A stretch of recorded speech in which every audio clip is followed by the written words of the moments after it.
Look up. There I am. I am the sky.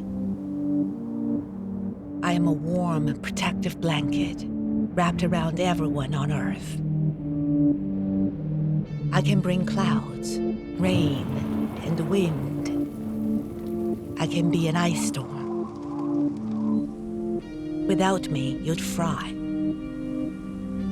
Every day, I am the breath you take in.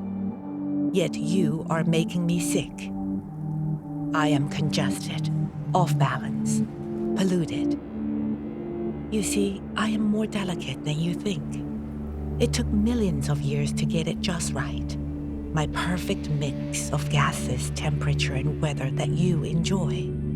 But now your cars, your factories, and dust, they have pushed me past the limit. And you wonder why my typhoons and tornadoes are more intense, more frequent.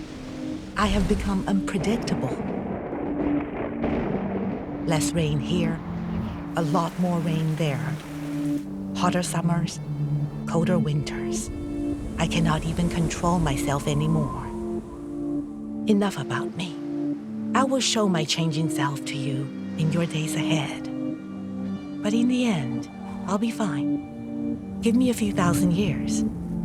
I have weathered trauma before. I am not worried for myself. Look up.